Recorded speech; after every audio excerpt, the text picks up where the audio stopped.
I love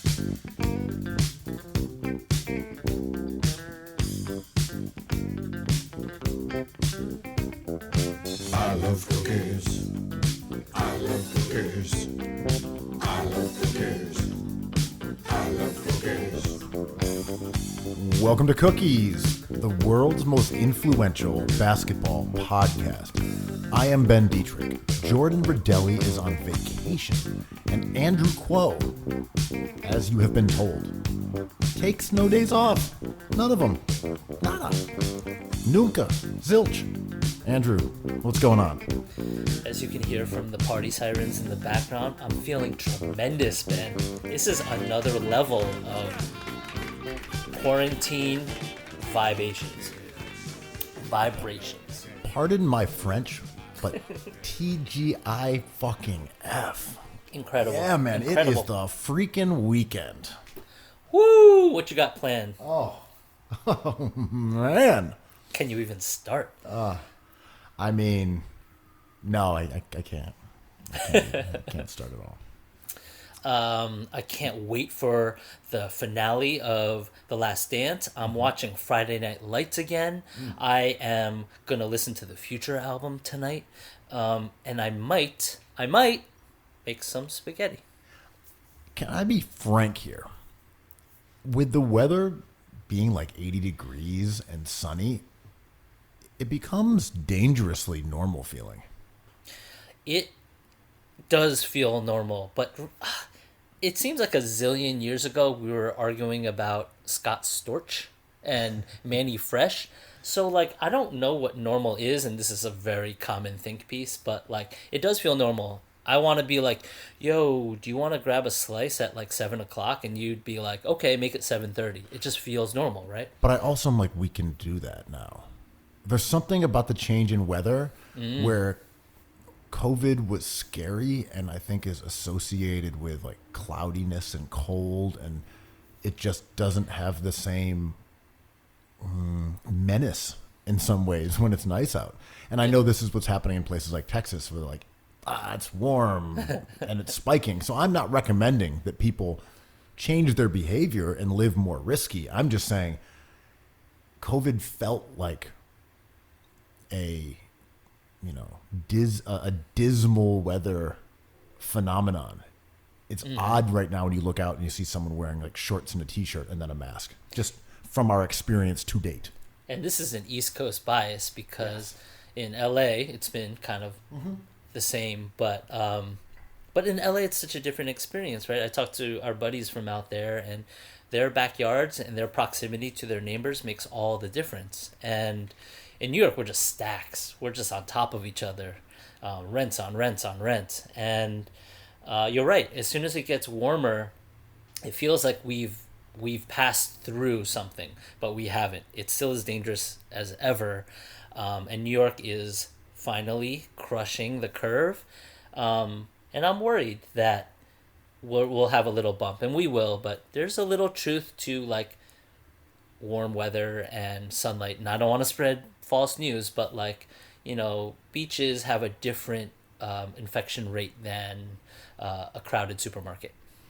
And I also think that when you have widespread change in behavior that lasts, we're going to have this keep going down and the curve flattening. I just don't see how it ever disappears. But it should keep going down just because people are wearing masks. People are still social distancing. And even if like people see each other a little bit more and do things like that, I don't think we'll get that spike back up as long as those other annoying things we have to do stay more or less intact. The danger and the seemingly impossibility is like going back to how things were.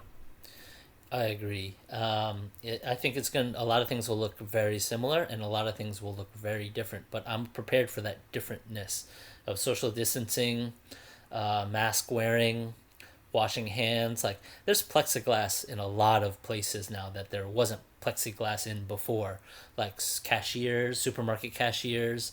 They're saying they're going to put little partitions at the garden, which would be hilarious. I don't really know, but I have a question for you. Right. Yeah. Well, I was going to just before you say that was sort of my thing here is like, I don't think we're going to have people eating in restaurants or hanging out in bars, but I do think we'll have, like, the rates go so low that it's not really around that much, but we'll still be wearing masks when we go into a supermarket. And there's still going to be plastic, and there's still going to be social distancing, but it might get eased, like smaller groups, but no large gatherings. I just don't see how, until there's a vaccine, we ever do anything resembling what we were doing a couple months ago. Yeah, and that's going to take years, even though your boy Donald Trump said on TV a few minutes ago, your number one guy, he promised a vaccine by the end of this year, which is doubtful. And if that does happen, if you just like create a pipeline for this vaccine, there's some danger there because you need time to test it. No. He knows what he's talking about. Why didn't he say November? He should have said the fall because he could have used this to his benefit, right? He could have campaigned on, I would have gotten it done. You scientists didn't get it done. You need me to do this because I could have done it. He said this year, which I think was a missed opportunity for his campaign. I don't know. I mean, it's all stupidity everywhere, but I have to listen to him because in that tiny brain of his is policy that affects like our rent, our PPP, our benefit checks, like this is all realness, unfortunately. Look, I'm just going to keep my faith in the Biden hologram and hope for the best. Yeah. Their campaign, this is perfect though, because he can't go on TV. He can't campaign. He can't do anything. Like, this is the best thing this is ideal for a Biden campaign. I have opted out of thinking about Joe Biden because... But that's what I'm saying. We're going through a pandemic. This is great because Biden is like a husk. He needs to be more and more theoretical. And the further he can get away from being a human being and just being normalcy incarnate and not Donald Trump incarnate, the better he can be as a candidate. No one wants to see his face. No one wants to hear him talk. Like, he just needs to camp out in his little bunker and not die. That's like his job right now. I mean, I've opted out of this. I don't even fucking care. Like any bit of thinking about like how this camp would help Biden's campaign or if we should be wearing masks for us or like other people, I just opted out of it. Like, shit's crazy out there and I just don't care about Joe Biden right now. Until I don't either. We are in agreement here. I'm saying him being zero profile except a theoretical alternative to the buffoon who's up there yelling about things and taunting reporters and all that kind of stuff. Him as just an idea is better than who he actually is as a candidate.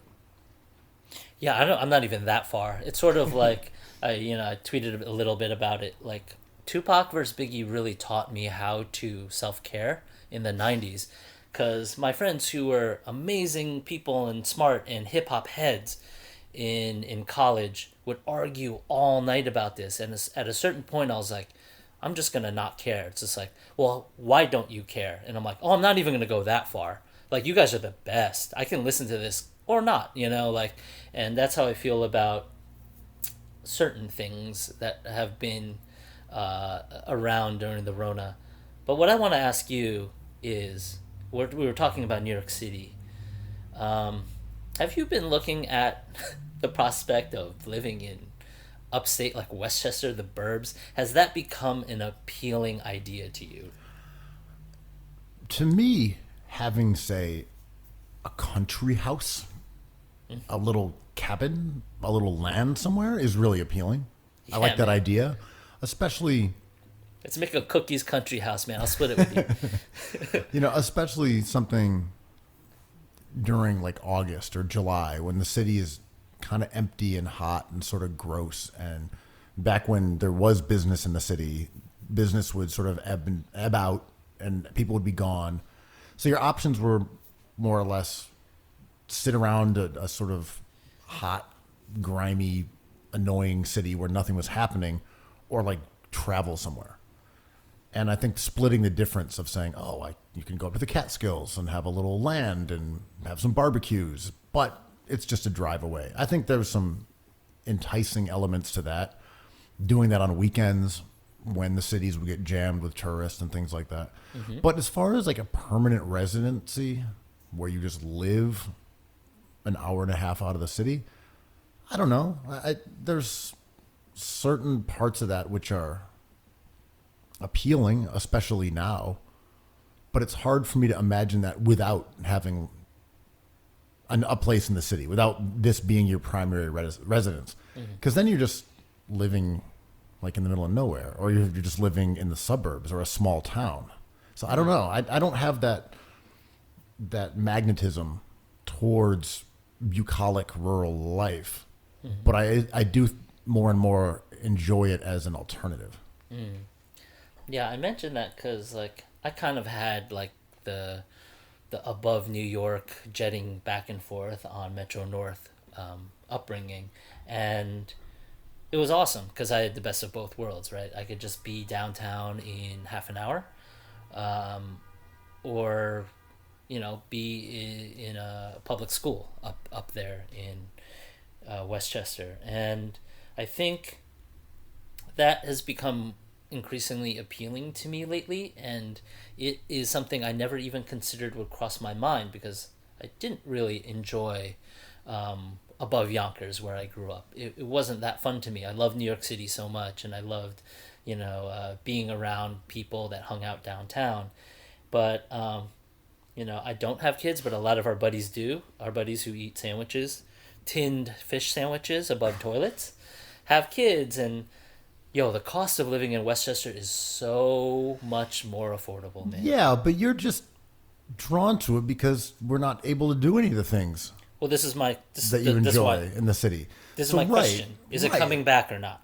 Well, it's impossible to say because there was already, I think, some motion towards people just leaving the city. And I think as opposed to moving to the suburbs, people would move, it was like Beacon or Hudson or, you know, oh, I'm going to buy a property in Newburgh because I can't afford to buy in Brooklyn. And I want to live in like a small townhouse. I just can't do it here. But I want to own property, and I don't want it to be just an apartment. That kind of thing.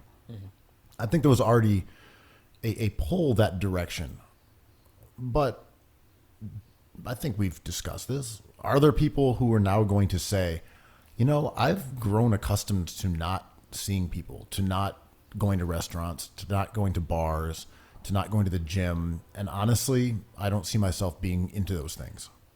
Yeah. And once you take away the draws of the city, the social life, the fabric that makes it a cultural epicenter, and say these things don't exist, now the alternative of a yard and some fresh air and not running into someone as soon as you leave the house and having a car to get around in versus a subway. A school system? Yeah, those things naturally become a lot more appealing. At 1/8 of the cost. But if you're like, I don't want to go to an art gallery, and then I don't want to go to the dinner for that opening, and then I don't want to go to the bar after that, and those are out of the equation, and you're like, well, I kind of just want to sit in my house and maybe go for a walk. Like, boom, suburbs, baby. Yeah, I know.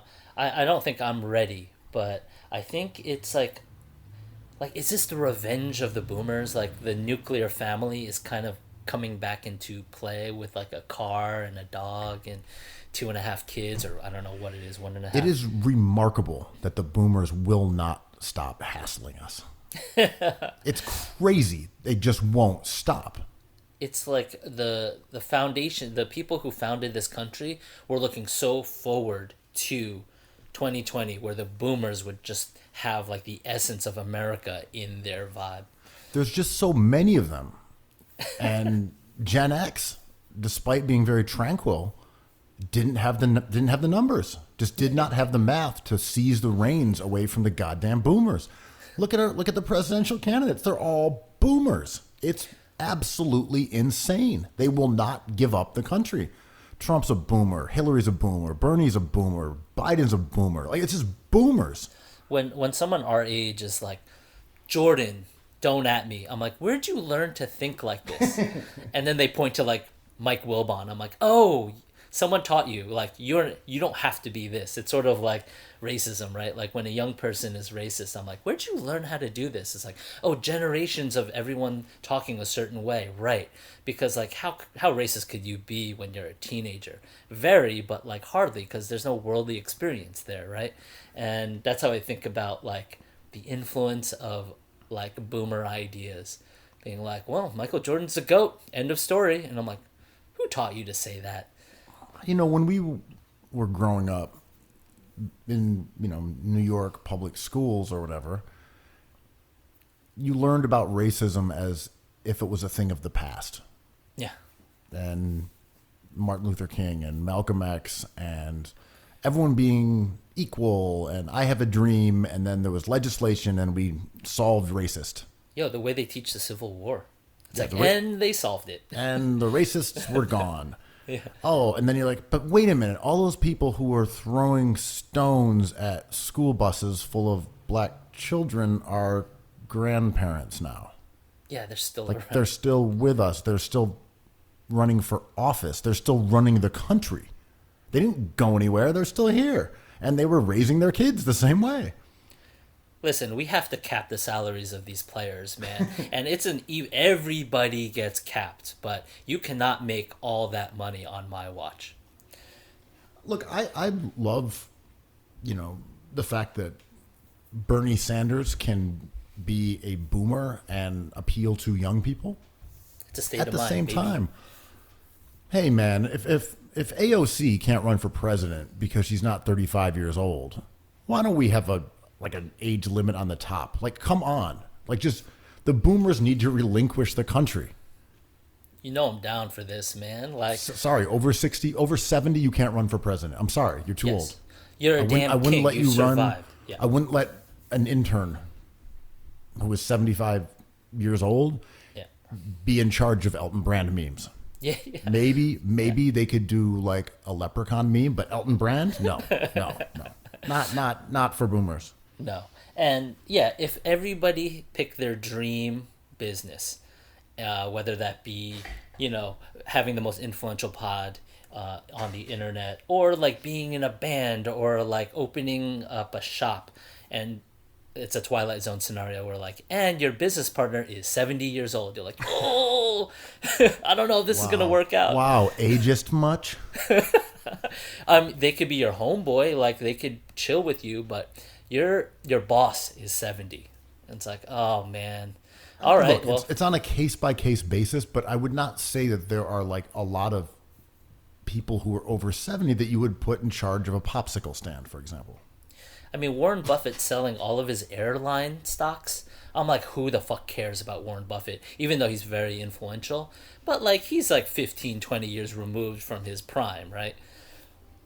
Like from GOAT Warren Buffett. I mean, Warren Buffett's a wild dude. Did you see that documentary? He's peculiar. I like him as a human being. Is he like Warren Buffett on the Wizards right now? Yes. My long answer is yes. But yeah, I don't know. It's funny to see how this Rona is going to have an effect, and we keep on saying it's going to be accelerationist. It's lighter fluid on what was already happening, and I think downtown is just going to turn into Targets and Trader Joe's, and I don't know, people like us or artists or not Warren Buffett's might have to figure something out. Yes, and speaking of which, I think we figured something out. What? I can't wait. Great news. Cookies Hoops is going to be going to a Patreon model. I've heard. The streets say we're going to Patreon. It's been a long time coming. I'm excited about it. I think it's going to be great for everyone. So basically, when you subscribe, you will get early access to all the pods 2 a week, as you do right now. So that listening experience will not change whatsoever. If you don't want to sign up, certain ones are going to be locked behind a paywall for a few days. We want to give everybody access to our episodes eventually, but if you subscribe, you'll get everything right away. Along with that, you're going to get early access to cookies product drops. So we know there have been times when we've heard your pleas about the inability to get, say, a delightful Dunk sweatshirt in your size because they sell out quickly. So now for our Patreon subscribers, you will have early access to our product drops along with product discounts. They could be for older products, newer products, just some little treats so you can save some money. And when that is coupled with your subscription, you're basically going to be saving money. So those elements are all part of it, and we're launching it next week. And this was a difficult decision to make, and we had been planning it for months and months. And but we need to evolve, and that takes certain steps. And super grateful for anyone who listens, and it'll be free after a few days, so you guys can wait for the Last Dance takes if you want. But we really appreciate everyone who tunes in, and hopefully we can provide you with even better. We'll want it more after this. Trust. But the big thing here is that you will get our respect and love for supporting the lads. A crucial element of moral superiority, and I think you will see an uptick in your ethical hit points, so to speak. Yep, we're excited. I hope you guys are excited. You don't have to do it, but we really, really I'm not to get too wistful. I'm very grateful for people who listen to us, and we'll be even exponentially more grateful for people who provide us with this chance to do this Patreon thing. Yeah, we've also given you 6 years of free shit. Happily. Me and you can talk about hoops. I mean, just set up a microphone when me and you are around, and we're potting. But this is a privilege. And anyway, yeah, it's a privilege for you guys. Sign up for the Patreon. All right, back to the pod, then. Have you heard about this Scarface remake?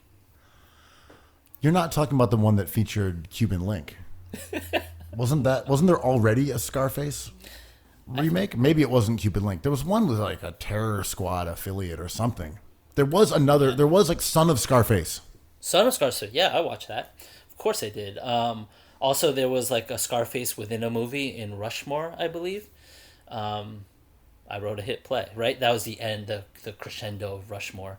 But so they announced a Scarface 2, More Scarfaces, which is just a remake, but years and years later. And it's going to star Michael B. Jordan, your boy. And it's also written by the Coen brothers, two of my favorite writers. Give me a break. They're the best. And directed by the guy who did Call Me By Your Name, which was a really great movie. So everything's in place for this to be awesome. Ben, why does this news make me sad? If you were going to put that much talent together, why not make something new?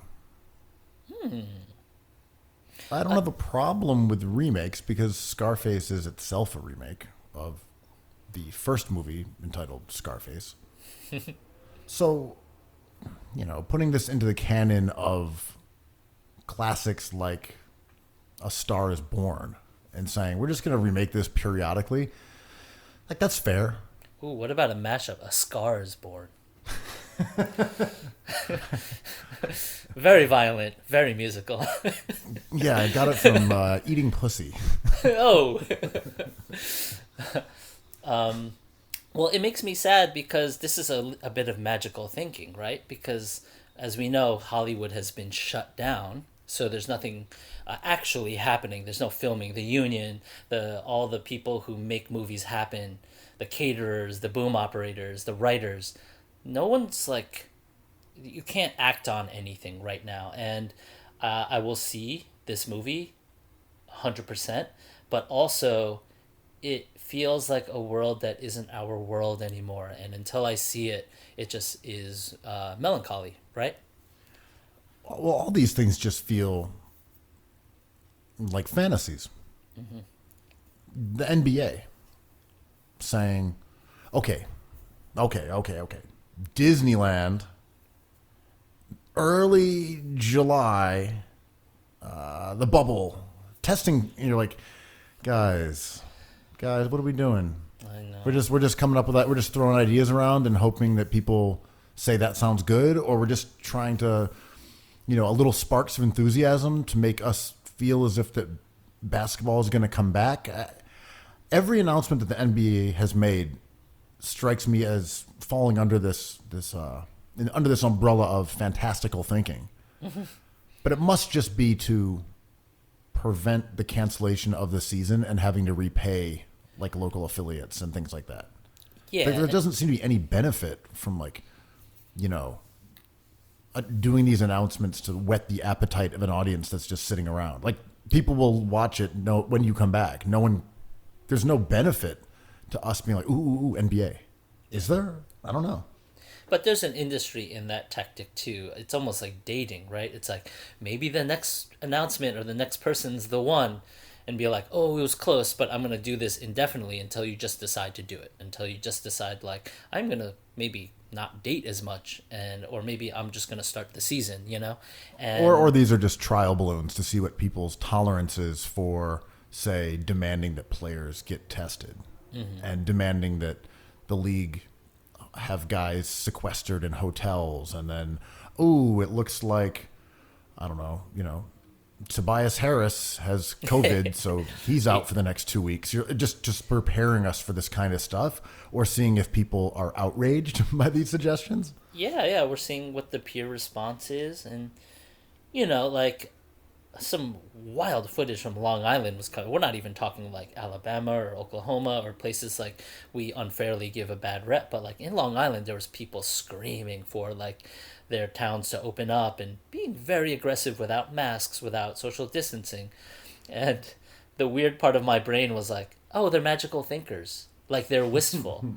They're acting on it in a gross way, but at the heart of their message is like, we wish things were back to normal, and this is incredibly difficult. And I'm like, right, Scarface, 2 more Scarfaces. Yeah, I mean, there's also that article by Adam Serwer where he was talking about how the essence of whiteness in America is being free. And once it became clear that the people who were perishing as a result of COVID and the people who were hurt economically were going to be disproportionately non-white, all of a sudden you had a rallying cry for white people to like liberate the states, because being free is being white, and being forced to do things that you don't want to do is like a characteristic of being unwhite in America. He spelled it out in a really convincing and interesting way. I think it was in the Atlantic, and Adam Serwer wrote it last week. Good read. I am not arguing that premise. That sounds like a Or they're magical thinkers. I mean, but they are, right? I mean, magical thinking isn't just for people who think about things you think about, right? Like, I magically think that some guy wrote an article that tried to gain traction, like, we should just cancel sports because it turns out we don't need them. And everyone's like, that's not what we're thinking. But he tried. He shot his shot. So, like, some people might magically think that, like, oh, the NBA is over, so we don't have to talk about jocks anymore. Like, whatever. It doesn't agree with my thoughts, but I think you are comparing the ralliers to Gabriel Garcia Marquez, the author of he's Many Years of Solitude, the Knicks story. Yeah, 1,000 Years of Staring at Randalls by Gabriel Garcia Marquez, the inventor of magical thinking. Dude, how many times have you seen Magical realism. someone use a variation on like love in the time of COVID? I'm so sick of that trope. Not even as a meme, just like using cholera. I know, man. Me and my friend tried to bring swag back as soon as it got bad to say swag. It didn't quite work out for us. So, like, I love it when things come back into popularity, but I love it. X in the time of COVID has not come back yet. What's a slang word that you were never really comfortable saying? With Many. the exclusion of Like bad words. particular words. Yeah. But like slang, like, not epithets. Swag was one until I decided it was maybe worth another shot. It wasn't. What is it? Like money? Did you ever use the word money? You mean like that's money? Yeah, I don't know. I'm so old. I'm thinking like Woody Harrelson. Quo, you're so money and you don't even know it. See, it sounds terrible. I can't do it. It's awful. Yeah. That I don't know why that came to my mind first, but it did. Well, how about you? Like way, way, way, way, way back in the day. Yeah. Fat did not roll off the tongue. I mean, there was Fat Farm, there was Fat Beats, there was Baby Fat. It was fine in those contexts, but like, that beat is fat. Even now, I'm like, ugh, it just hits different. Yeah, that one's not good. Any recent ones in the last like 5 years? I mean, no cap doesn't really work for me. I don't like that either. Or I do like you're capping. Not really into it. I do like the blue cap thing, though, as just an abbreviation for it on Twitter. But yeah, that's different. Funny. The no hat boy. Yeah. But like, I was really excited about Elon Musk and Grimes' kid's name. I don't even know how to say it right, but it's a bunch of hard to say characters, and it reminded me of people who just do awesome things and it becomes part of our vernacular. And I immediately thought of T.R.I.B.E. because she just has like, she'll just say a sound or make a sound and it'll be something like we adopt immediately. And I really love people who do that, even though some of them I cannot repeat myself. Yeah. I mean, these ideas of like memes or whatever, and that way have existed forever. Mm-hmm. They could be visual, they could be like audio. They don't have to be online, like, in any real sense. And thinking about like sort of slang stuff that everyone did use, I felt like when Jeezy came out and everyone was wearing the snowman, and that was like a signifier, and it was super popular. You would hear people doing Jeezy ad-libs in the street. Like, yeah, man, that kind of thing. Yeah, everyone did it. Yeah. I love that Jeezy thing. I kind of maybe did that once. Yeah. He had like 4 ad-libs that were all over him. You just did them constantly. Yeah, and I remember the boomers being like, he's not a real rapper, he's an ad-libber. I'm like, yes, more, please. He's just like, he has a great beat, and he just goes, yeah. And I'm like, I will be buying this record. But you said visual, too. I think the one thing that comes to mind that I have to run away from my TV screen if I see it is someone doing the Fortnite dance with those arms. Like, when kids do it, when chefs do it, when they crush a dish on a TV show, when travel people do it, I just like I get like the tingles and I have to just like run away from the TV. It's just hard for me, man. The reason I bring this up is because there's something I've been wanting to talk to you about, and it's the fact that you even now continue to dab.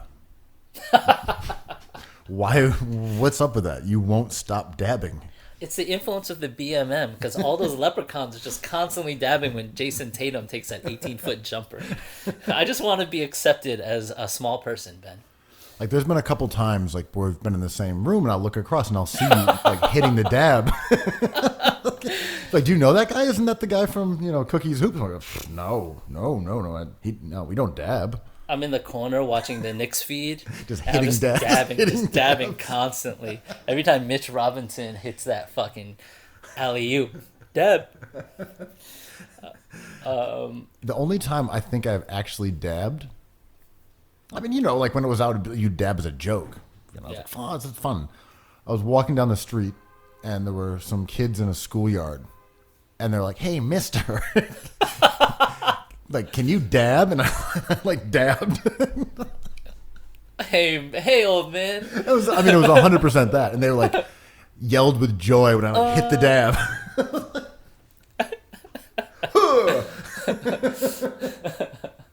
So anyway, you gotta stop. But you know, it might be a great. If I saw someone doing this in the supermarket, I'd be psyched. If they had to sneeze into their arm but raise their other arm like a dab, I might be like, that's kind of funny. Have you ever used the word Boo-Yaa? Oh, constantly. Okay, I do that. I think all you the time. do. I do. I have done this. You do it when you're dabbing. So, like, if I crush a pasta dish and when I plate it, sometimes I'll be like, Boo-Yaa. I do a Boo-Yaa. Maybe even once a day. I like the Boo-Yaa Tribe. I saw them like play 3 times, I think. Are you saying Boo-Yaa audibly? Yeah, but to myself. Nice. But you're saying it out loud. But it's not Boo. It's Boo-Yaa. I don't know why. I do it a lot. I think I've used Boo-Yaa only once in my life, ever. So it's an odd thing, but I remember distinctly the one time I did drop a Boo-Yaa. Oh, paint a picture. So this is, I don't know, 15 years ago or something. I was at my parents' house and I opened the fridge and I saw a thing of hummus. And I was like, Boo-Yaa. And as like the word escaped my lips, I was just like the one Boo-Yaa that I've ever dropped was now, like spotting some hummus. So that's it. That's my one use. I saw hummus and Boo-Yaa'd. Isn't there a hummus brand called T.R.I.B.E hummus too? Man, this is such a vivid image, man. There is. You're right. I don't know if it was T.R.I.B.E hummus. If it probably wasn't. Right, 15 years ago. But this is the most influential podcast, man. Now we know the origins of certain hummus brands. Oh, I respect that. That was the best possible follow-up to that setup. So again, you're crushing it. Boo-Yaa. Sorry, I've used it once and it's done. I used it wisely. Economical, man. But it depends on how you say it. Because if you do it in a sing-songy way, I love it. But if you do it like in a threatening way, like, give me your wallet, Boo-Yaa. Like, that's just not... I'm like, lame, dude. But if you're like, hummus, Boo-Yaa. Like, the crazy thing is, as you're saying that, I hear the rustling of the sleeves of your shirt rearranging, like, in a dab. Oh. Like, I can hear it coming over the audio waves. Like, your sleeve kind of unfurling as you're like, Boo-Yaa! Dab. I've dabbed 5 times in the last 15 seconds, but you just can't see it. It was so killer, man. I crushed all 5 of those dabs. I just dabbed right now, too, just to see how it felt.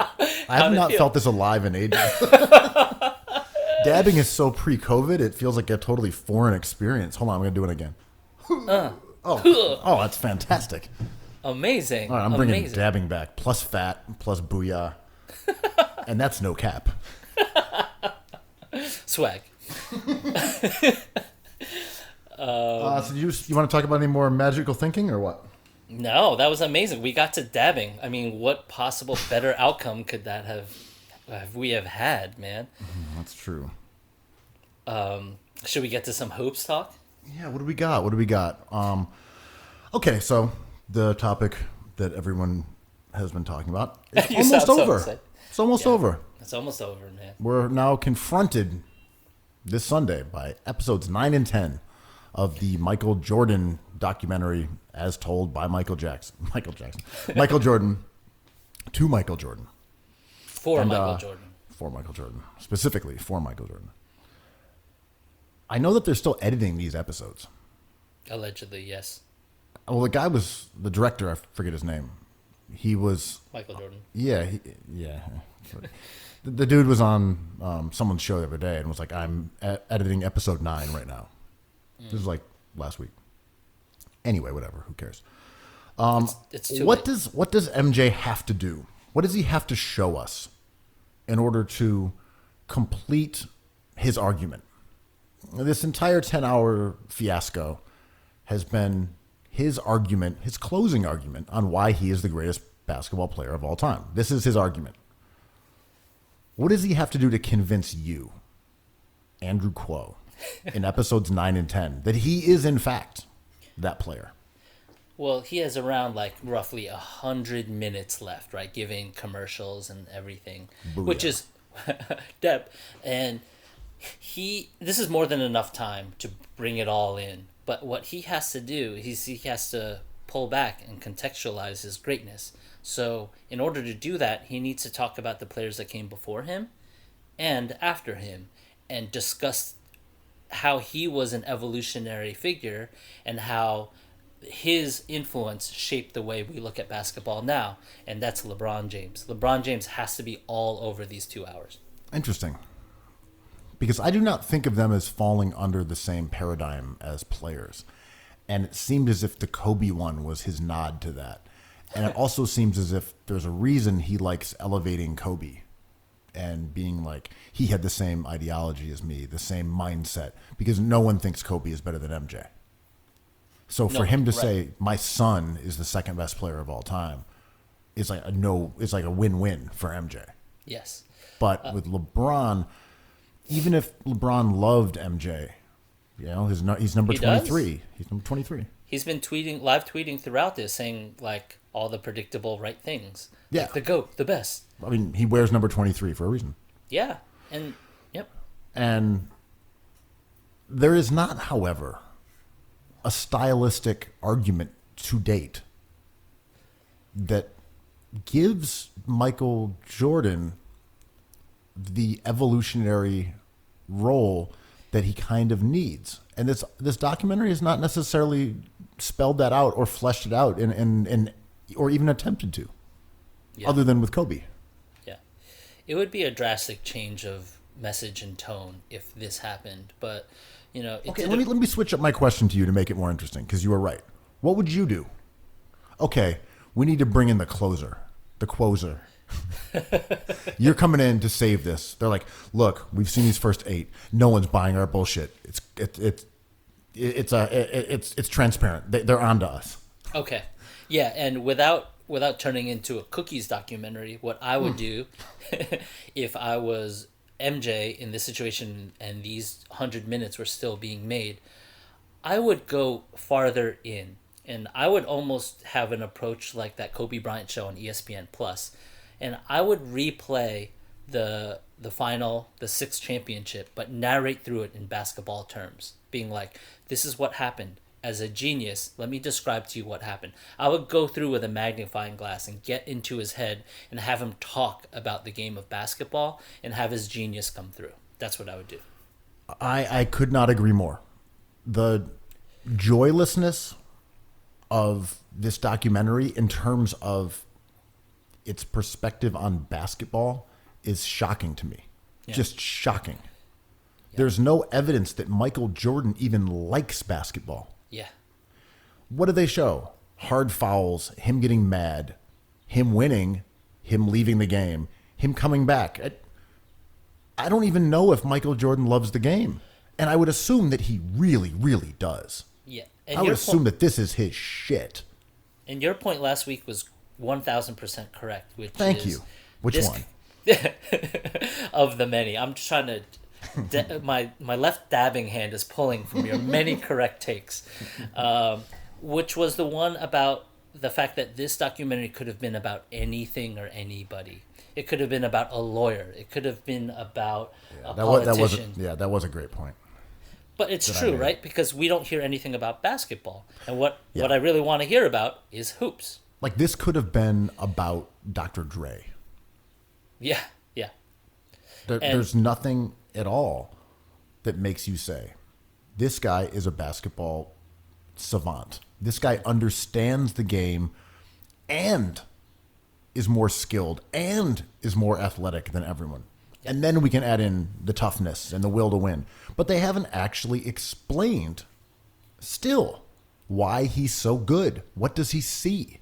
What does he love about it? Why is he driven to succeed in basketball?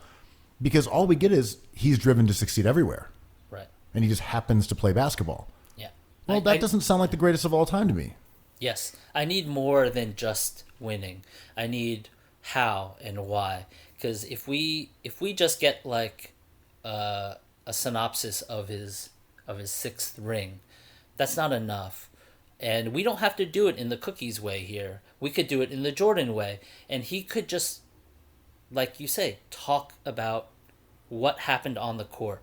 What were your challenges? How did you overcome those challenges? And I want the tone to be like fierce, right? I want it to be like whatever you think the last minutes of a game are. I want the last 2 hours of The Last Dance to feel like crunch time and serious and directed towards basketball. Yeah, the Gary Payton one really stands out to me because Gary Payton was on something like 8 or 9 consecutive all-defensive first teams. He was a defensive player of the year. He did a good job against MJ. It almost turned the series around. It did turn the series around. And we just get MJ dismissing it. Like, I want to know. Tell me about that. Okay, what was Gary Payton like as a defender? Like, how did you, like, you struggled. These are your numbers. Yeah. What was he doing well? Mm-hmm. Like, tell me about the basketball side. It's freaking MJ, man. Yeah. When they cut to the sidelines and he was talking, I think, with Rodman about defense.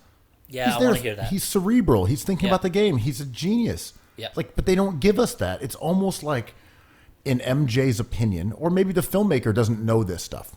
No shots. I'm just saying. Maybe the filmmaker doesn't look at basketball this way. Maybe he's not a basketball guy in that regard. I don't know. But he doesn't have to touch net to make a good documentary. Agreed. Like, no, I'm not saying you've got to hoop to do it. I mean, maybe he doesn't care about these things in basketball as part of this story. Maybe that's just not his interest. Maybe he cares about hard fouls and hand checking. Yeah. But he doesn't care about the beauty of the game like I do or you do or other people might. Right. Maybe that's just a dovetailing of the filmmaker and Michael Jordan. Or maybe it's just Michael Jordan. Mm-hmm. But it's almost as if, like, caring about basketball is sus. Caring about winning is for men. Yo, if you wear... Loving the sport, lame. If you wear a mask in public and you love basketball, you're sus. Sorry, fellas. It's just the way it is. Like, Kobe really loved basketball and made it clear. He has all the other pathological, markings as MJ. But Kobe was very clear about how much he loved basketball. To a fault. And, They got cloying, yes. Yeah, every person is a different example and has different elements. But, Jeremy Lin, my guy, was on a podcast and he retold the story about when he was on the Lakers and a day before the trade deadline, Kobe was hurt. But he managed to make it to practice just to tell the team that, like, I forget the direct wording, but, like, fuck you to all those guys getting traded tomorrow because, like, you don't matter. And I'm going to sun you because I'm Kobe Bryant. And the reaction was like, oh, he's the GOAT. Amazing. Only someone with that determination would have the balls and gall to do that. I'm like, yo, this guy's the worst, man. I would not want to be his teammate at all. Especially those were his most inefficient years. Like, those are the years that dragged down his entire career, kind of. And also this weird sort of survivorship bias that MJ and Kobe were winners because they sucked as teammates or were dicks. Like, that runs counter to other people, though. Bill Russell, LeBron James, Larry Bird, whatever, Moses Malone. I mean, Magic Johnson. There are legions of players who were fantastic winners, but we don't hear about the intensity of them being kind to their teammates or friendly in the locker room. Yeah. And maybe with Duncan a little bit. Yeah, but Duncan was such a nice guy. And like that's what I'm saying. Is like maybe we hear a bit about Duncan as like a nice guy and that being part of his like mythology.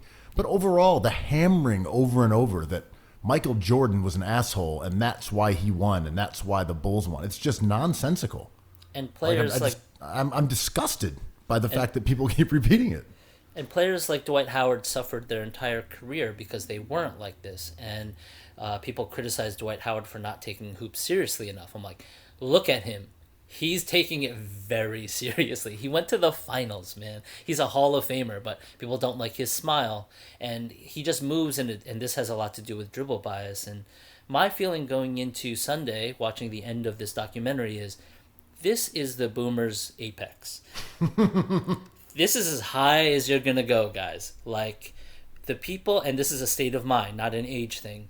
If you relish in sociopathic athletes or politicians or lawyers, and you think MJ, don't at me, is a GOAT, this is as high as you're going to go, because he's made his case for 10 episodes, 8 hours, and this is it. After this, we're entering LeBron James, Space Jam 2, Kobe Bryant's going to have a documentary, Dwayne Wade's going to have a documentary. Anybody can do what The Last Dance did, and it was The Last Dance as a standalone art object is not enough to drop the mic, which is a thing that I cannot stand either, back to our previous conversation. Yes. That's why I'm kind of talking about what does MJ have to do, because it's over after this. Yeah. He doesn't get another 10 hours. Yeah, this will exist. Other people can watch it, but he has a captive audience at a time when he has absolutely nothing interesting going on in his life. Mm-hmm. There's no reason for us to actually be talking about MJ, and yet he's captivated the basketball audience with this long documentary that's just telling us why he thinks he's great. Like, it is one of the most unique opportunities for self-elevation that any athlete has ever had. And like, with all those advantages, with all these people willing to go on camera and say how great you are and recount your greatness, just 10 hours of people just like giving you a hand job, and you're saying like, yeah, it's me. I'm the greatest. Hand checking.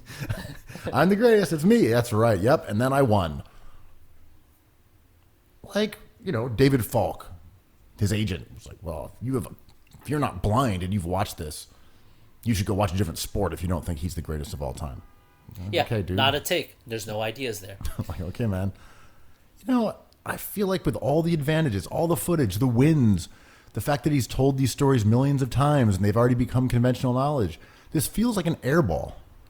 Yeah, it's like the prosecution, which is LeBron James being like, oh, we have footage of you with a camera at the crime scene. Be like, well, the defense arrests. What do you guys think? And I think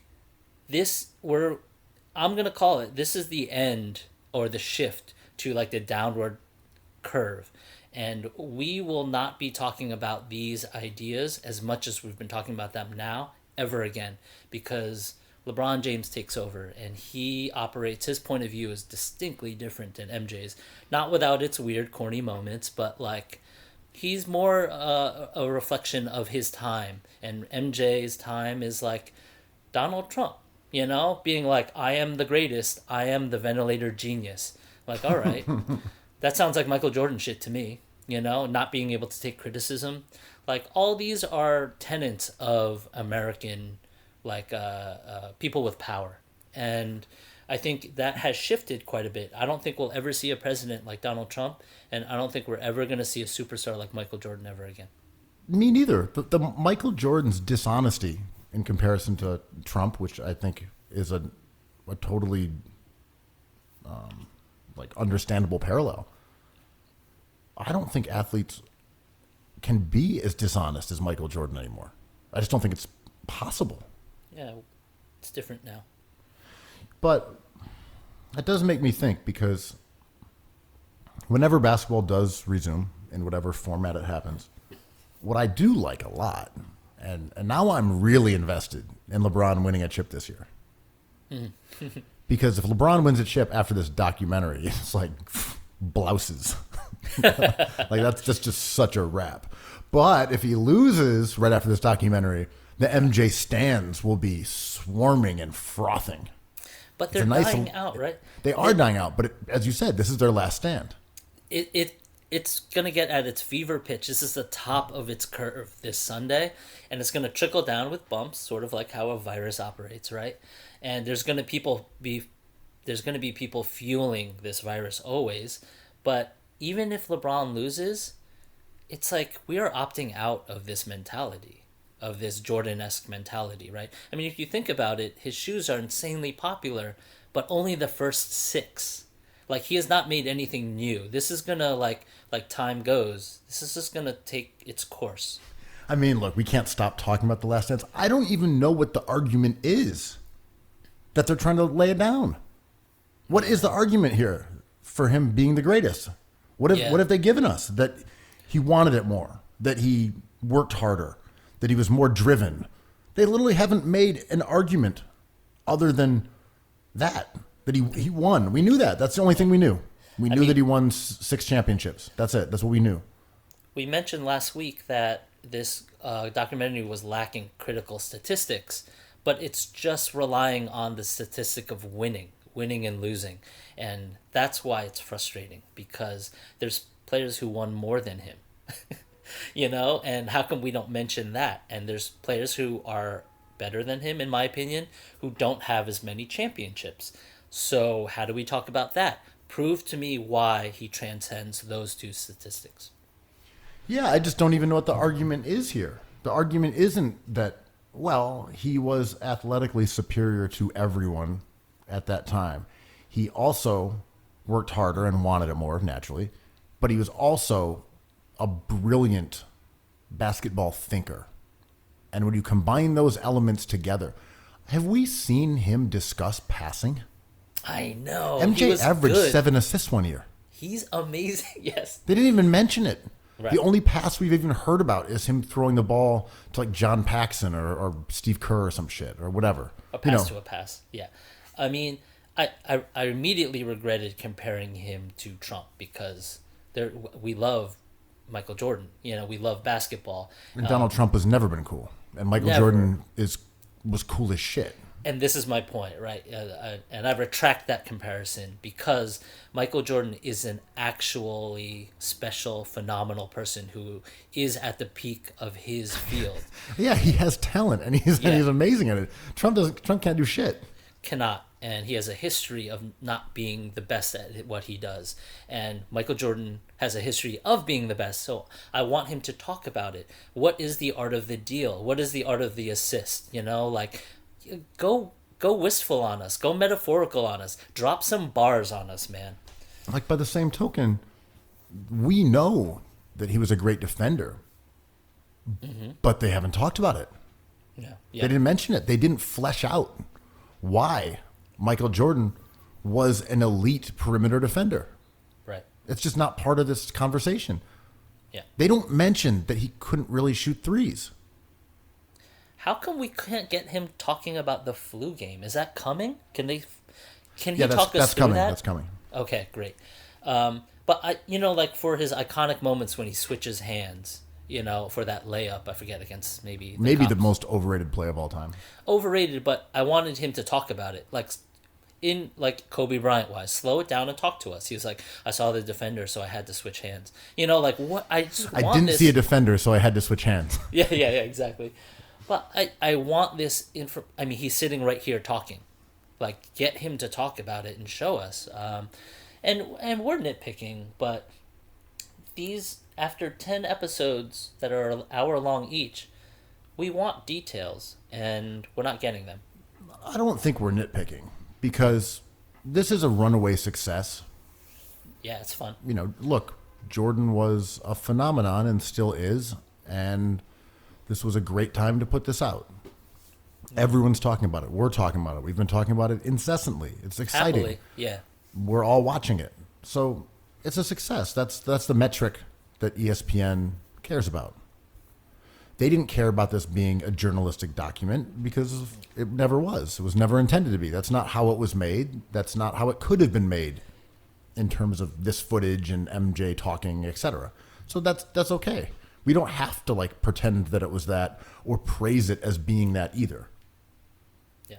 I saw the tide turning maybe after episode 6, where on Twitter you had less enthusiasm about him as a person or as a player and more enthusiasm just for the documentary. And I listen to a lot of AM radio in New York, WFAN, because it's very comforting. And they've even figured it out. In the daytime, where what used to be rush hour, they were like, it was produced and kind of directed by Michael Jordan, so you're not going to get the full story. Is it fun? Yes. Is it journalism? No. And I'm like, this is sports talk radio. That's wild to hear. Yeah, I mean, naturally, Cookies Hoops, the world's most influential podcast, was first the one who exposed the emperor for not wearing clothes. Oh, we were loading this gun before the jump. We didn't have to see the doc. no. All we had to do is like written and produced. Like this footage was not available until Michael Jordan gave us the okay. I'm like, oh, we know how this is gonna go for sure. But you are right. The tide has turned. I mean, people aren't really praising it anymore as being like, wow, this is something. This is journalism. This is a documentary of this. Like everyone is like, oh, this is some Michael Jordan shit. Yeah. Which, as we've said, is interesting in its own right. And to be honest, if you can't get a filmmaker who will ask the tough questions, or a filmmaker who is willing to challenge Michael Jordan, or even has the opportunity to do so, or like if there's not any overall vision here other than Michael Jordan's the best and let's explain why. Yeah. Understanding that documentaries have to start off with challenging the whole premise of the documentary, right? And this is the exact opposite. Yeah. They challenge nothing. Never. There's never a moment where Jordan's greatness is at all called into question. And that to me is why it's a failure. Mm-hmm. In a sense, right. If they say, let's do a documentary about how like Michael Jordan's greatness is now threatened. That people have forgotten how great he is. Let's get into the nitty-gritty of him. Let's attack him. That would make him so much better. Yes, this helps him. And politicians make this mistake all the time. All you have to do is be like, I'm trying my hardest, guys. This is very challenging, but I will prevail only because I'll be standing tomorrow. Like this is such a simple tactic that I think certain people with so much power culturally, monetarily, don't quite see because of hubris, right? And Jordan doesn't understand, for us to really appreciate his achievements, he's got to talk up his enemies. But I think one or two times they'll let the camera linger on MJ. Other than that, it's a soundbite and he's out. If you said, MJ, here's the deal. We're going to attack you relentlessly. We're going to make you squirm. Yeah. You're going to look bad at times. You're going to look unsure and uncertain. Mm-hmm. I heard some people saying they shouldn't have been showing him things that other people say. That violates the whole spirit of a documentary. We talked about this on Cookies. Yeah. Oh, all right. Maybe it was us. Yeah, it was dry snitching. Shout out to Nikki. But that broke the wall of a kind of journalistic. Yeah, bullshit. It's bullshit. Yeah. It was snitching. It was cheating, and I wanted Peyton to have an iPad with Jordan's reaction. And at that point, you should just have them in the same room. And then it can 10 hours. Be iPodception, where they just go back and forth in this thing where one laughs and then he says, I locked him down, and then Jordan laughs, and it just goes on indefinitely. Yeah, can we have these guys in the same room? Can we just have all these things we ask from documentaries? It seems like there's no time for this, but we've been watching it for 8 hours. Yeah, the credulousness of the filmmaker, whether it's real or not, is just astounding. Yeah. I mean, yeah. It's, when I think about this in terms of painting, right? You can do whatever the hell you want. The world's your oyster. But then, you don't want it to be lame, and the painters you like, and you start whittling it down, and then I always joke, everyone ends up just making a finger painting and being like, yeah, I've thought about this for 1,000 hours, and I've settled on a white square. And this is what this documentary needed. It needed the vision to be more concise, because you cannot talk about Michael Jordan in his entirety if you don't have this proper skills. What they should have done was just talk about this damn season, man. Just go through this season, and it would have been riveting. Except there's a problem too, because we know how the season ends. We know his final shot. Yeah. But we also understand that this is, again, Michael Jordan rewriting history to get rid of the Wizards. Yep. He's telling us, actually, my career ended on that shot. Yeah. That's what he's doing. I mean, everything he does is so transparent. This is him eliminating the embarrassment of not winning and not making the playoffs in Washington. which he has to strike from the record. The same as he had to strike the Orlando loss from the record. Now, dude, that happened. You played 27 games. That's a third of a season. You didn't have baseball muscles. Like, there's so much plea copping that does not suit the greatest of all time. If you are really the GOAT, you can't cop pleas. You have to hold that L. Yeah. Oh, I was too tired. I was too tired, man. Yeah. Sorry, dude. LeBron took L's. No one cares. He ate the L. But I think this is possible. I mean, LeBron, people do care. But I mean, LeBron has owned his L's. But all he had to do was serve a delicious piece of fish, right? Like, he didn't have to throw in sides and mac and cheese and bread or rice or whatever. All he had to do was talk about this season. I was promised The Last Dance, about the last, I was promised a dance. Where's my dance? We're not even warmed up yet, right? We're dabbing in the corner. That's literally what I said. Dabbing in the corner. Where's my dance? Don't pre-dab me. I'm already dabbing while you're thinking about dabbing. Wait, what would be the sound effect for dabbing? Oh, it's definitely You. Boo-Yaa. What if it was like just a yup? Yup. That works, but I think it is technically a I think. It's the most fitting sound, so it would make sense. But I was promised dabbing, and I was promised a documentary about the team, about the 6 Bulls championship when Phil Jackson was threatening to leave all season.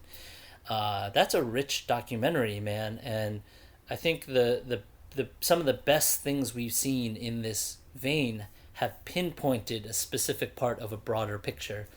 I think of like Fog of War, and we've talked about that, but that was so great because it focused on this guy's memory, and it didn't tackle the Vietnam War. It mentioned it, but it just stayed on him and let him think. And this was possible, and Jordan could have come out on top, and he shot his shot, and he airballed it. Much like Kobe Bryant at the end of games. They're just not clutch. This was not a clutch performance by him in 2020, man. Oh. This was GM Michael Jordan at work. This was not player Michael Jordan at work. This was Wizards Michael Jordan. This is pre-Pippen Michael Jordan. Pippen against Orlando before they signed Rodman Michael Jordan. Did the BMM erase Dominique Wilkins? Yeah, because he kept dunking on the heads of Celtics. He embarrassed Parrish and Larry Bird, and they had to write him out of history. He did not make the NBA top 50 when they were doing that years ago, which was wild. Dominique Wilkins, if you got Pippen on his team, would be very, very good. Was Neek not mentioned at all in this because he beat MJ in a dunk contest? I have not seen him once. He did, right? Yeah. That famous... when he took off from the foul line, he lost that dunk contest, right? Well, he won one of them, and he shouldn't have. Yeah. But I can't remember if he won both or Neek won one. I forget. I'll have to look it up. But the one you're talking about, the foul line one, he beat Dominique with that one. Oh, okay.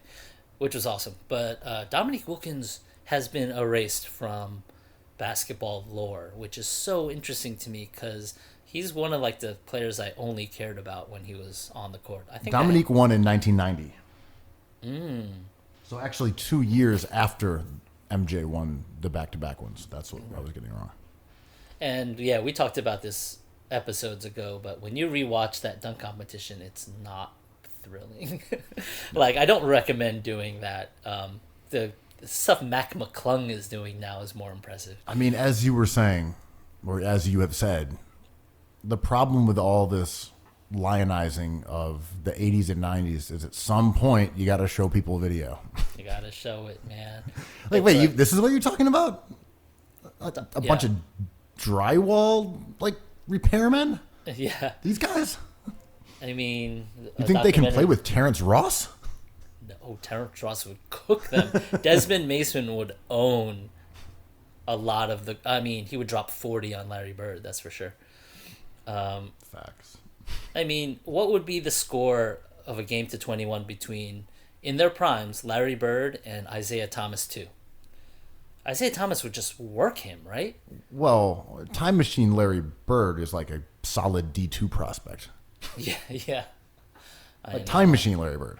Yeah, If you brought him to the future at like age 13 and taught him basketball, and he learned how to dribble, and he lifted weights and did and had conditioning and did all those things that like modern athletes take for granted. He's still a slow ass player though. But maybe he'd be a very good player, but he still would not have a like 9-foot standing reach, which means that he couldn't really play power forward in the NBA. He still would not really be able to guard mobile threes like Paul George. Would he be a Tobias Harris? Perhaps. Steve Novak? No, he wasn't wasn't a good even shooter. that kind of shooter. Yeah, he wasn't a good shooter. One thing that's funny, and we talk a lot about these intergenerational discussions, is that, well, if Larry Bird played today, he'd take like 8 threes. How? How? Yeah. Just tell me, how would he get those 8 threes off as if they're just sitting there waiting to be collected? Right. How would he do that? Like what specifically? You gotta run double screens off of him like Brad Stevens did with Isaiah Thomas, right? One screen, 2 screens, and then you got the shot. Well, there's that idea of, well, instead of shooting 1.5 threes, he'd take 8. Yeah. Okay, so is he then a specialist? Is he Klay Thompson? Is he someone with a hyper quick release that, as you said, is going to run in circles all game? No, or is he that player. going to be the guys like Harden or Lillard or Curry who just pulls off the dribble? Because he didn't do that either. Mm-hmm. Like, he didn't have handle. He couldn't create separation off handle to pull up threes. He couldn't do it. Anyway, Larry Bird's an amazing player. These conversations are always inevitably weird, though, because they end up assigning attributes to players who didn't have them. Well, if Larry Bird played today, he'd have the same handle as Luka Doncic. Says who? Yeah, exactly. The ESPN put out their top 75 list, and we were arguing about it as a Twitter community, NBA community. And like, it was the funniest list. Like, they just had to put George Mikan on there as like a top 30 player. I'm like, what are we doing? Just put George Gervin in the top 5. Like, more chaos. Because people were upset that Kobe, I believe, was ranked 9, which is very high in my opinion. But Olajuwon was also ranked high, which is all right. That's where was Bill Russell again? I believe he was in the top 10, maybe top 6 or 7. It was a BMM masterpiece. I was going to say, I mean, Bill Russell, great player, great person, meaningful athlete in many, many ways. Yeah. I mean, having him in the top like 30 players of all time is just bonkers to me. Yeah, Casey Jones and Sam Jones, they were better than him, right? And they were on those teams. This is pre-NBA, man. Oh, okay. Let me rephrase But that. I'm saying they were jazzier than him, right? Bill Russell's stats correspond to 14 and 14 in the modern era, and he couldn't shoot from anywhere on the floor, and he was a terrible free throw shooter, and he had a terrible field goal percentage. He was like a Rodman, or he was a, Rodman's not a bad comparison. He is a Rodman or a Ben Wallace, great player, but that's changing the way we evaluate basketball in a very cool way, but we don't apply it to anyone else. We don't give Ben Wallace that advantage. We don't say Ben Wallace is a top 20 player of all time. No one says that. Maybe he should be. Yeah, right. I mean, with Russell, we're just talking about 9 rings. Right? We're talking about rings. 11, we're talking about the Celtics. He was a Celtic. If it was any other team, no one would care. And Larry Bird wouldn't be a top 50 player if he wasn't a Celtic either. Wow, go off. Okay, top 30 player. I mean, these guys like Eddie Jones. He's good. A great player. If he played for the Celtics and was on teams that won titles, we'd be talking about Eddie Jones as like a top 30 player of all time. As it is, no one mentions him ever. He was a 5-time All-Star or something. He averaged 18, 20 points a game. He was a fantastic defender. We'd be talking about him as an iconic player. Mm-hmm. But I think of Jamal Mashburn. But he left the Lakers and kind of labored in obscurity on, Charlotte and elsewhere. That's why I think Giannis should come to New York. Go to these places if you care about legacy. And that's where Katz's Deli has that power, right? It's because we're all frantically typing on our iPhones, eating delicious pastrami, and creating these stories, because there's no reason half of these guys should be in the top 30. There's arguments to be made for so many replacement players at that point. But when you're like Pau Gasol, and even if you do make it to Kobe Bryant and the Lakers, like no one writes about you because like you're boring to write about. It's all Kobe Bryant's effort, right? Yeah, look, Eddie Jones was 3-time All-Star. And just to use like his advanced metrics, like BPM, just Sure. so we can move along. BPM 2. By season, 2.3, 3.3, 3.3, 4, 4.4, 3.5, 5, 4.9, 4.6, 3.9, 5.0. Is that Hall of Fame? That's what I'm saying. He's close to being a Hall of Fame caliber player. But when he left the Lakers, he was just screwing around. Yeah. I mean, he's a fascinating character. I mean, I love his pencil mustache. I love his whole look. He was one of my favorite players. And yeah, forgotten. That era was so interesting. That's the era where I was buying those starting lineup figures. And it was like the peak of Eddie Jones and Jamal Mashburn. And I was playing them on NBA Live, and they were undefeatable. They were the Vince Carter era, Anton Jameson, and the scoring three, the 2-3, not before 3-and-D, obviously. And that's kind of who Eddie Jones was. He was like a 37% 3-point shooter who would lead the league in steals. He was a baller.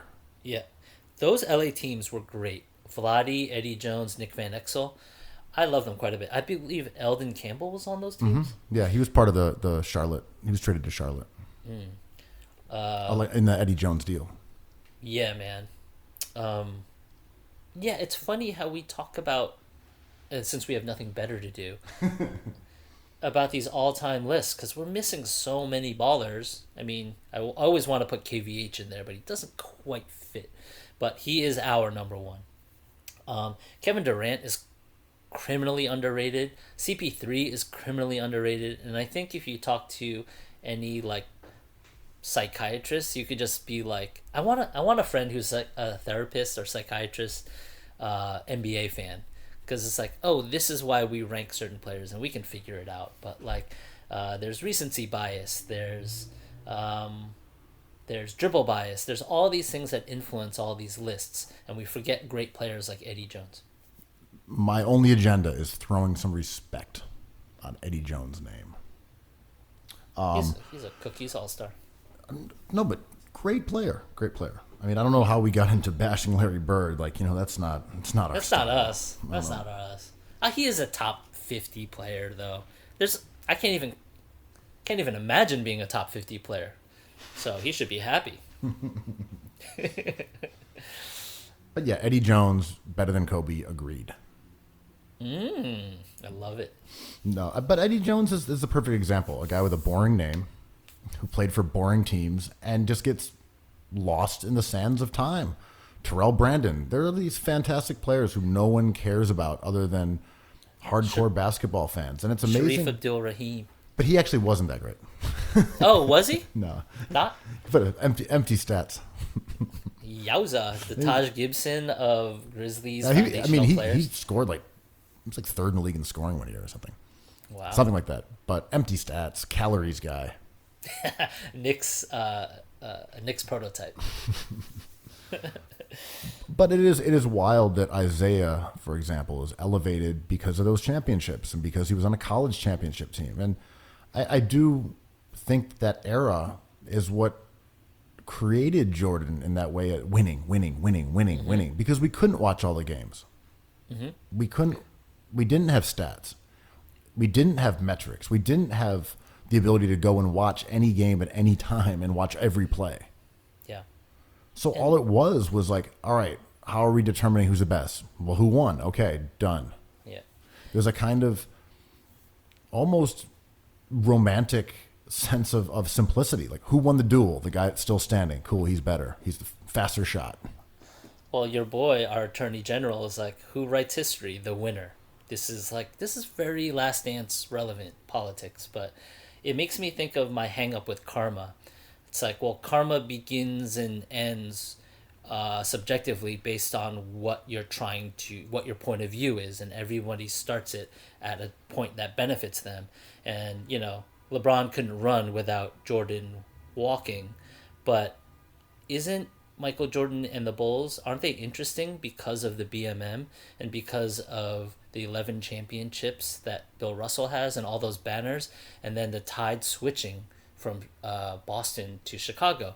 That's an integral part of Michael Jordan's story, but we don't get any of that. Yeah, we talked a little bit about, well, excuse me, the doc talked a little bit about the NBA wanting MJ to be the new star and the Pistons feeling as if they were standing in his way and sort of simultaneously playing against Jordan, but also the desires of the NBA. Yeah. Yeah, I mean, that was pretty interesting, right? Like, I enjoyed that part of the documentary. But of course, it just had sound bites of people being like, I knew he was the chosen one.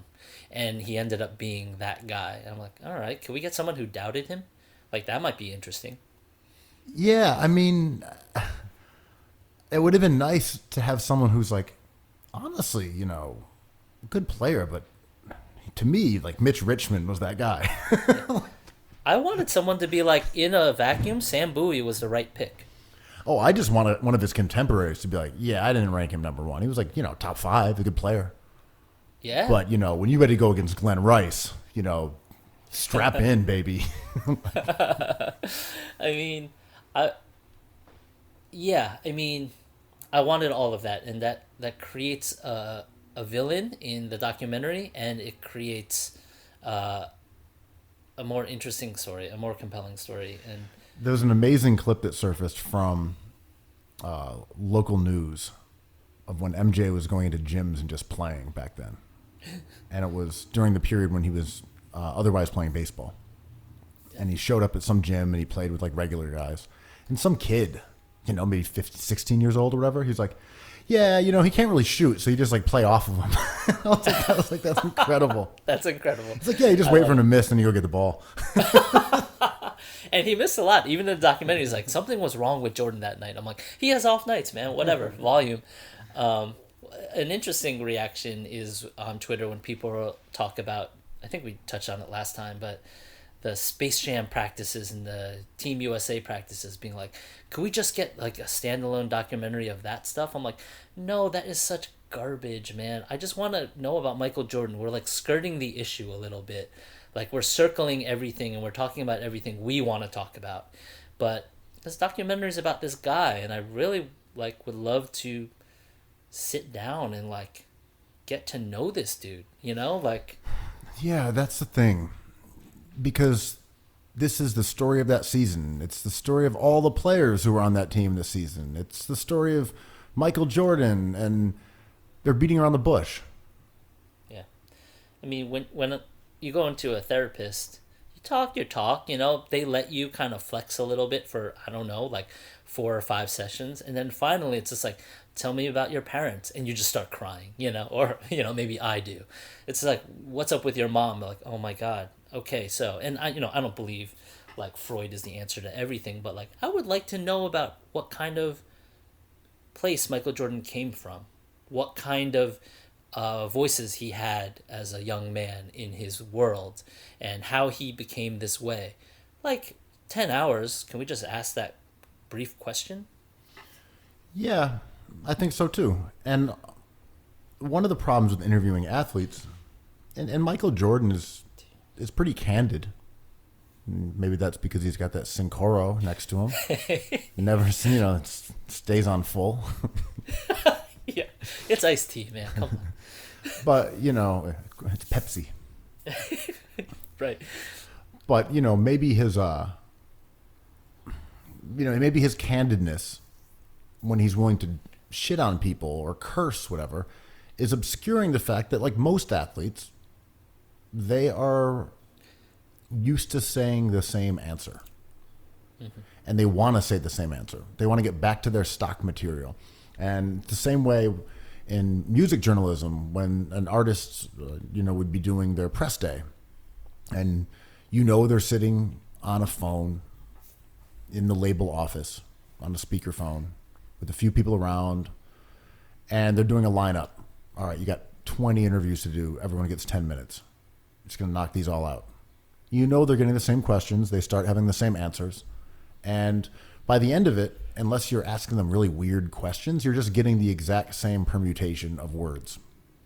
And I think Jordan has told this story so many times that you had to get him out of his comfort zone with exactly that kind of question that you're describing. Because otherwise, he's giving you the answer that he's given since 1997. Yeah. Whether What is it every to be like interview, Mike? every party he's been at, smoking a cigar, and someone asks him about, so Gary Payton, I had no problems with the glove.